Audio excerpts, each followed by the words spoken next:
About 2 months ago, a game called Cuphead released to high acclaim from players and journalists alike.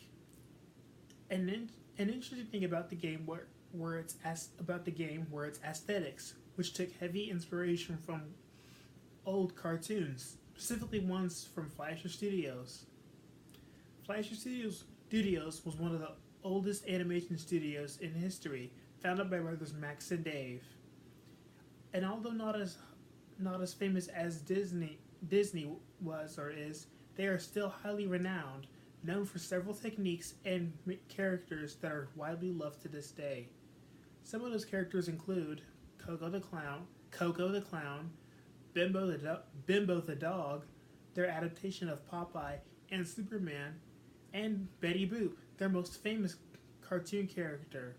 Originally starting out as a side character as Bimbo's girlfriend in his shorts, she eventually became her own character and thus an icon. Along with characters, many brothers Max and Dave are known for having an element of surrealism in their cartoons as well as an urban setting to go along with it. In addition, many of the premises found in them are often dark or more grounded in reality in contrast to ones from Disney made, who was their rival at the time.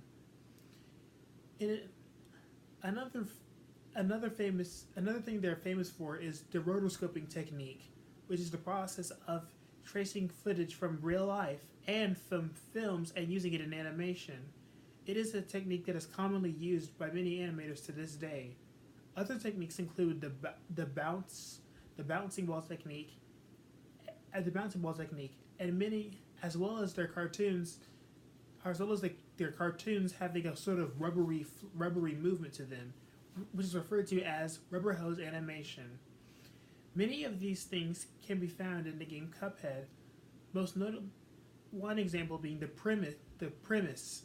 The premise of Cuphead is about how the titular character and his brother Mugman have lost a bet with the devil himself and and in order to prevent their souls from getting stolen, they have to go travel around all the Isle of Inkwell in order to defeat several enemies. And said enemies resemble classic cartoon characters from the Fleischer brothers as well. One example is Beppy the Clown, who is inspired by the brothers' first cartoon character, Coco. Another example is Captain Brinnybeard, who heavily resembles Bluto when he appeared in one of Popeye's film in Popeye's films. The last example is King Dice, the secondary antagonist who resembles famous jazz singer Cab Calloway. Calloway would have made a guest appearance in one of the brothers' Betty Boop cartoons titled Minnie the Moocher.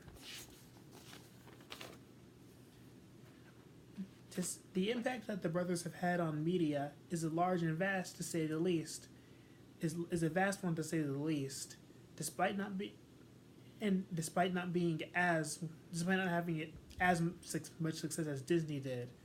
I thank you for taking your time to listen to this informative speech about Two Legends.